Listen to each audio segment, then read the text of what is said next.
Langit Jakarta pada penghujung Desember tahun 2025 tampak lebih rendah dari biasanya, seolah menekan atap-atap rumah dengan beban yang tak kasat mata. Awan gelap menggantung tebal sejak siang, bergerak lamban namun pasti, menutup cahaya matahari hingga kota kehilangan warnanya.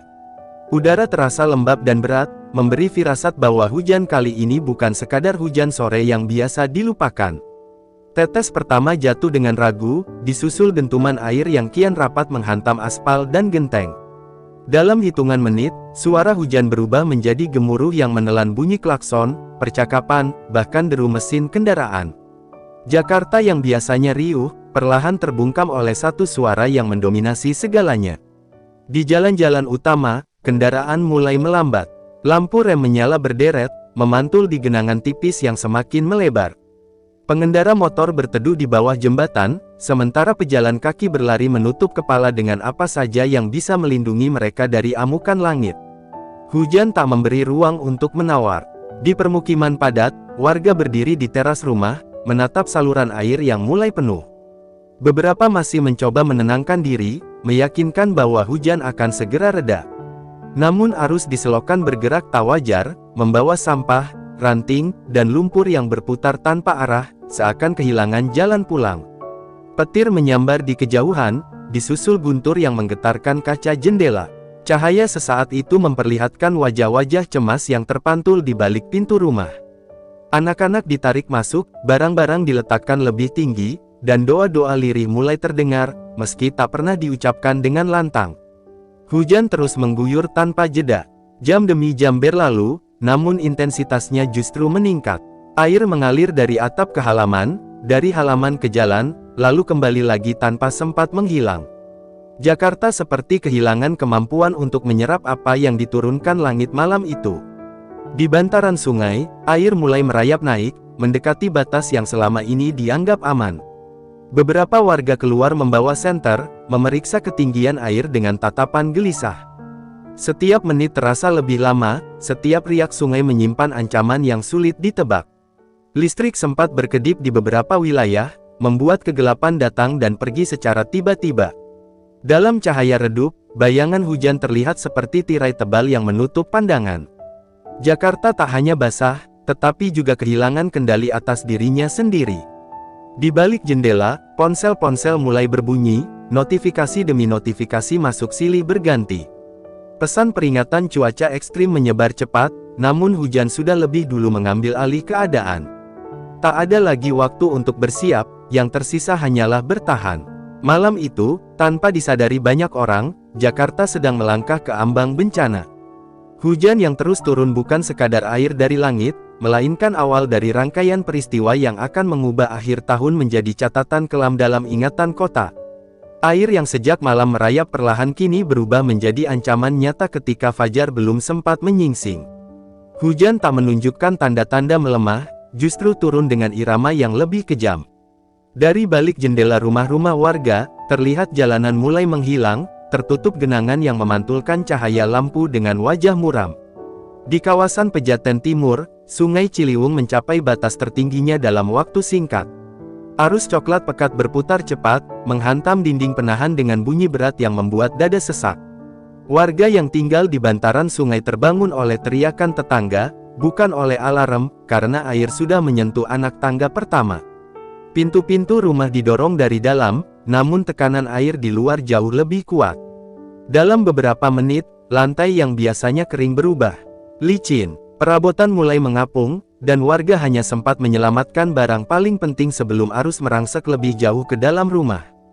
Di pasar Minggu, situasinya tak kalah mencekam. Jalan utama lumpuh total, kendaraan terjebak tanpa bisa bergerak. Mesin mobil mati satu persatu, meninggalkan barisan besi tak bernyawa di tengah genangan. Pengendara turun, berjalan terlatih menembus air sambil mencari tempat yang sedikit lebih tinggi. Suara sirine mulai terdengar di kejauhan, bersahutan dengan hujan yang tak kunjung berhenti. Petugas berusaha menembus wilayah terdampak, namun arus terlalu deras untuk dilalui kendaraan kecil. Beberapa perahu karet diturunkan, bergerak perlahan di antara pagar dan atap rumah yang kini hampir sejajar dengan permukaan air. Di Jatinegara, air datang tanpa aba-aba. Saluran yang meluap bertemu limpahan dari sungai, menciptakan pusaran kuat di persimpangan jalan. Warga berteriak memperingatkan satu sama lain, menarik anak-anak dan lansia ke lantai atas, sementara tangga rumah sudah tak lagi terlihat. Di dalam rumah yang gelap, hanya terdengar bunyi air yang terus naik. Dinding yang dingin disentuh dengan tangan gemetar, seolah memastikan rumah itu masih berdiri. Bau lumpur mulai memenuhi ruangan, bercampur dengan aroma minyak dan sampah yang terbawa arus. Di sisi lain kota, kawasan pelabuhan mulai merasakan tekanan berbeda. Air laut pasang perlahan naik, menyusup ke sela-sela dermaga. Nelayan yang bersiap melaut memilih mengikat kapal lebih kuat, menyadari bahwa malam itu laut tak bersahabat dengan daratan. Kabar tentang genangan di utara dan selatan Jakarta menyebar cepat. Media sosial dipenuhi potongan video, memperlihatkan air yang mengalir deras di jalan-jalan yang biasanya padat kendaraan. Kota besar ini seakan terbelah oleh air, kehilangan ritme yang selama ini dijaga.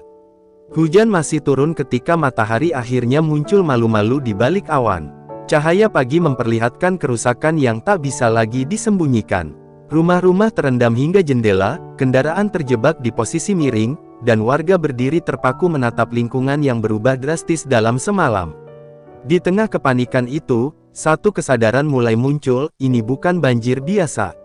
Skala genangan, kecepatan air, dan luas wilayah terdampak menunjukkan sesuatu yang jauh lebih besar sedang terjadi. Jakarta sedang memasuki fase yang lebih berbahaya. Pagi yang seharusnya membawa kelegaan justru membuka babak yang lebih kelam. Air tidak menunjukkan tanda-tanda mundur, malah meluas ke wilayah yang sebelumnya masih bertahan. Jakarta seperti terjebak dalam jeda waktu, di mana jam terus berjalan tetapi keadaan memburuk tanpa kompromi. Di bantaran Ciliwung, arus semakin liar. Debit air yang datang dari hulu menghantam pemukiman dengan kekuatan penuh, merobohkan pagar, menyeret motor, bahkan meruntuhkan dinding rumah yang sudah rapuh. Beberapa warga terpaksa naik ke atap, melambai ke arah siapapun yang mungkin melihat, berharap pertolongan datang sebelum tenaga mereka habis. Sementara itu, kabar buruk datang dari Jakarta Utara. Laut yang sejak dini hari pasang tinggi mulai menekan daratan. Di Muara Baru dan Sunda Kelapa, air asin meluap melewati dermaga, menyusup ke gudang, pasar ikan, hingga rumah-rumah nelayan. Banjir rob kali ini tak lagi sekadar genangan, melainkan dorongan kuat yang menabrak apa saja di depannya. Gelombang memantul keras ke beton pemecah ombak. Rekahan kecil yang selama ini diabaikan berubah menjadi celah berbahaya. Air laut menemukan jalannya sendiri, menembus pertahanan terakhir dan mengalir deras ke kawasan pemukiman. Bau asin bercampur solar dan lumpur menciptakan aroma tajam yang menusuk hidung. Di Ancol, area wisata yang biasanya ramai menjelang akhir tahun berubah sunyi. Jalanan tergenang, lampu-lampu mati, dan suara ombak terdengar lebih dekat dari seharusnya. Air mengalir ke tempat parkir dan ruang terbuka, seolah laut sedang menagih kembali wilayahnya. Kondisi semakin rumit ketika laporan tanggul jebol masuk hampir bersamaan dari beberapa titik.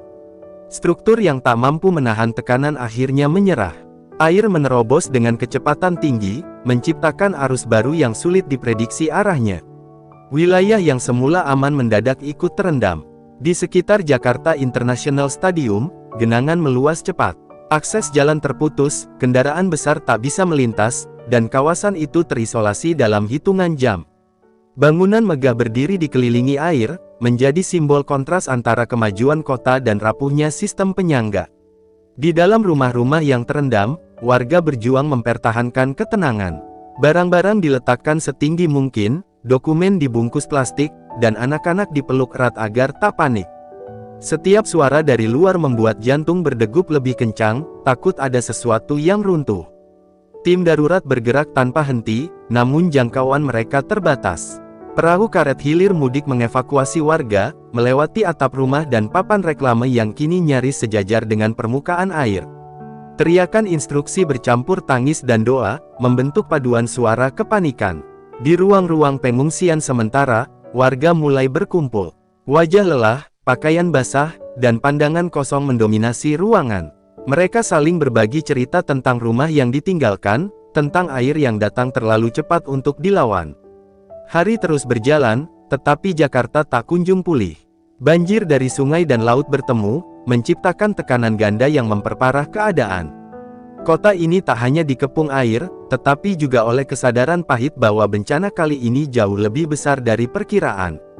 Di balik hujan yang mulai mereda perlahan, ancaman belum sepenuhnya pergi. Air masih menguasai jalanan, dan tanggul yang tersisa berdiri dalam kondisi rapuh. Jakarta memasuki fase paling kritis, ketika harapan dan ketakutan berjalan berdampingan, menunggu siapa yang lebih dulu runtuh. Siang menjelang sore, namun Jakarta belum menemukan keseimbangannya. Air masih menguasai sebagian besar wilayah, mengalir pelan namun pasti, seolah enggan melepaskan cengkeramannya. Hujan memang mulai jarang turun, tetapi limpahan dari hulu dan tekanan laut tetap memberi beban berat pada kota yang sudah kelelahan. Di Jatinegara dan sekitarnya, arus yang semula deras berubah menjadi genangan dalam yang menipu. Warga yang mencoba berjalan kerap terperosok ke lubang drainase yang tak lagi terlihat. Setiap langkah harus diperhitungkan, karena kesalahan kecil bisa berujung celaka. Di Pejaten Timur, rumah-rumah 2 lantai kini hanya menyisakan atap sebagai penanda kehidupan di bawahnya. Warga bertahan di lantai atas, memantau kondisi melalui celah jendela. Dari kejauhan, suara mesin perahu evakuasi terdengar seperti harapan yang bergerak perlahan mendekat. Di bantaran Ciliwung, puing-puing terbawa arus, menabrak apa saja yang masih berdiri. Lemari, kasur, dan papan kayu berputar tanpa arah, menciptakan pemandangan memilukan tentang betapa cepatnya kehidupan bisa berubah. Sungai itu tak lagi sekadar aliran air, melainkan jalur kehancuran. Sementara itu, di Jakarta Utara, banjir rob belum menunjukkan tanda surut. Air laut tetap tinggi, menekan daratan dengan kekuatan konstan. Dermaga dan pasar ikan terendam, membuat aktivitas ekonomi berhenti total. Nelayan hanya bisa memandangi perahu mereka yang terikat, tak berdaya menghadapi kondisi yang tak menentu. Di Sunda Kelapa, bangunan tua yang biasanya kokoh tampak ringkih. Dindingnya basah, cat mengelupas, dan air merembes masuk tanpa izin. Sejarah panjang kawasan itu seakan ikut terendam, menyisakan kesunyian yang jarang terlihat sebelumnya. Ancol dan sekitarnya berubah menjadi wilayah tanpa suara. Area hiburan yang seharusnya bersiap menyambut akhir tahun kini gelap dan lengang. Air menggenangi jalur utama, memantulkan bayangan bangunan kosong yang berdiri tanpa aktivitas. Kabar tentang tanggul yang jebol membuat warga di wilayah lain diliputi kecemasan. Setiap getaran kecil, setiap bunyi retakan, dianggap sebagai pertanda buruk. Malam kembali datang dengan rasa was-was yang lebih dalam dibanding sebelumnya. Di pusat komando darurat, peta Jakarta dipenuhi tanda merah. Laporan masuk tanpa henti, menunjukkan wilayah terdampak yang terus bertambah. Keputusan harus diambil cepat, namun pilihan yang tersedia semakin sempit. Di lokasi pengungsian, kelelahan mulai terlihat jelas. Anak-anak terlelap di pangkuan orang tua, sementara orang dewasa berusaha tetap terjaga. Obrolan pelan mengisi ruangan, membahas kabar terbaru dan harapan agar air segera pergi. Menjelang malam, listrik kembali padam di beberapa kawasan. Kegelapan menyelimuti kota, hanya diterangi cahaya lilin dan senter. Dalam suasana itu, Jakarta terasa kecil dan rapuh, jauh dari gambaran kota besar yang selalu percaya diri. Banjir ini bukan hanya soal air yang naik, tetapi tentang batas daya tahan manusia dan infrastruktur yang diuji bersamaan. Setiap jam berlalu membawa ketidakpastian baru, memaksa warga dan petugas bertahan di tengah tekanan yang belum berakhir. Ketika malam kembali menyelimuti Jakarta, satu hal menjadi jelas, bencana ini belum mencapai puncaknya. Air masih ada, tanggul masih terancam, dan kota masih berjuang. Bab berikutnya akan menentukan apakah Jakarta mampu bangkit, atau justru semakin tenggelam dalam krisis yang berkepanjangan. Malam semakin larut, tetapi Jakarta belum menemukan ketenangan. Air yang menguasai jalanan memantulkan cahaya lampu darurat, menciptakan bayangan bergerak yang menipu mata. Suasana hening terasa menekan, seolah kota menahan napas menunggu apa yang akan terjadi selanjutnya. Di beberapa titik, ketinggian genangan kembali bertambah. Aliran dari wilayah hulu yang belum sepenuhnya surut tiba bersamaan dengan pasang laut yang masih tinggi. Tekanan ganda ini membuat sejumlah kawasan yang semula stabil kembali terendam lebih dalam, memaksa evakuasi lanjutan dilakukan di tengah kegelapan.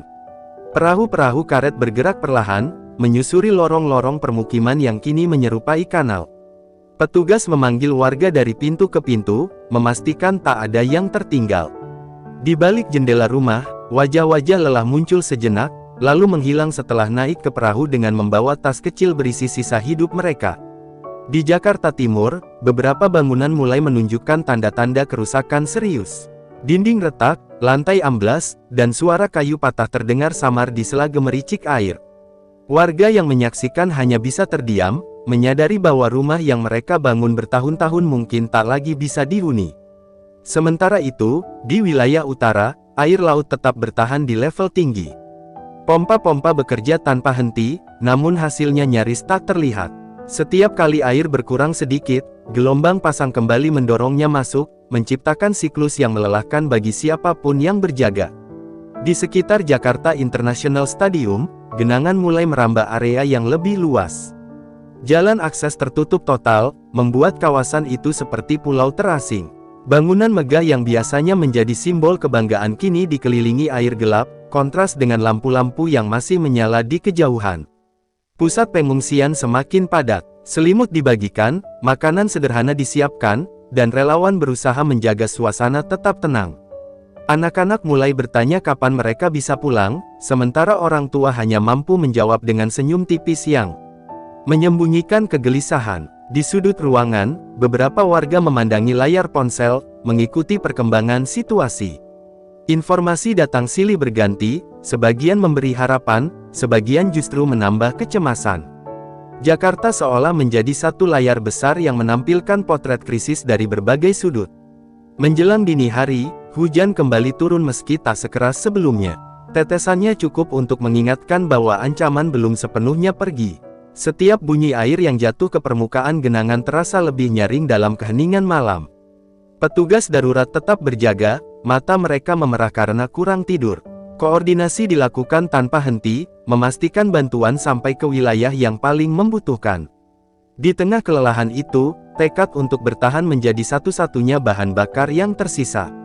Jakarta kini berada di persimpangan waktu. Setiap jam bisa membawa kabar baik atau justru kerusakan baru.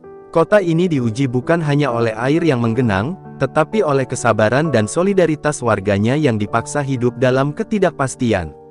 Fajar akhirnya muncul dengan cahaya pucat yang menyingkap kenyataan pahit. Air masih menguasai banyak sudut kota, meninggalkan garis-garis ketinggian di dinding rumah seperti penanda luka. Jakarta terbangun bukan dari tidur, melainkan dari ketegangan panjang yang belum usai. Di beberapa kawasan, genangan mulai stagnan, tidak bertambah, namun juga enggan surut. Bau lumpur dan limbah mengendap di udara, membuat napas terasa berat. Warga yang kembali mendekati rumah mereka berdiri ragu di ambang pintu, menimbang apakah aman untuk melangkah masuk. Di bantaran Ciliwung, sisa arus membawa kesunyian yang ganjil. Air bergerak lebih lambat, tetapi puing-puing menumpuk di sudut-sudut, menyulitkan akses evakuasi lanjutan. Petugas menandai rumah yang rusak parah, memberi peringatan agar tak ditempati kembali. Jakarta Timur mencatat cerita serupa. Beberapa jalan masih tertutup total, memaksa warga memutar jauh untuk mencari kebutuhan dasar.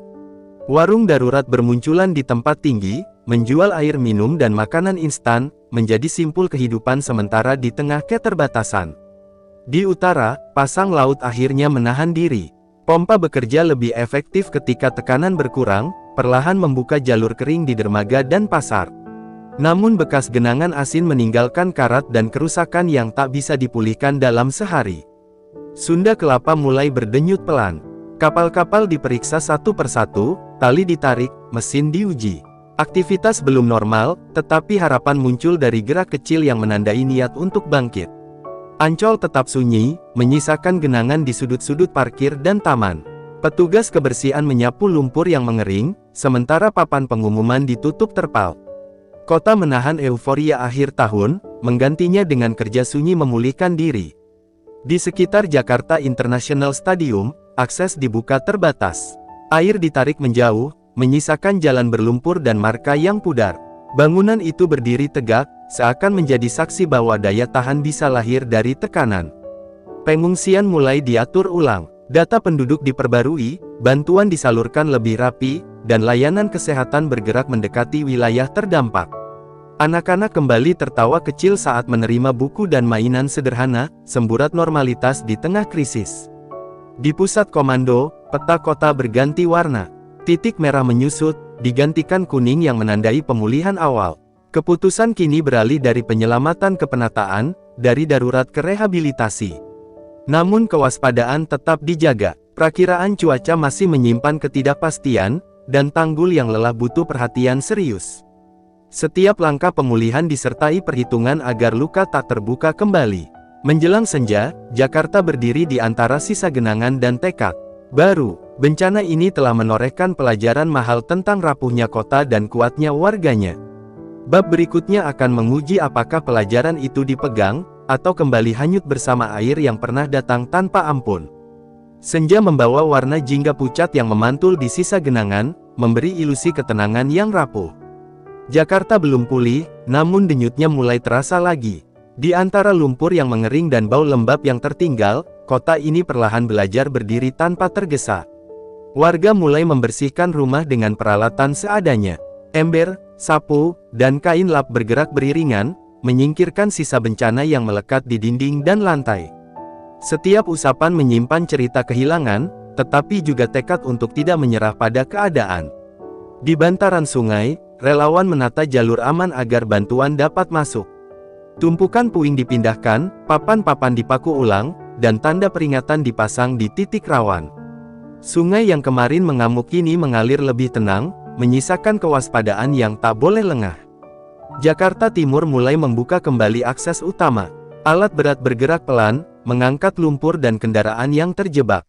Warga berkumpul di tepi jalan, menyaksikan proses itu dengan campuran lega dan cemas, seolah takut harapan kembali tergelincir.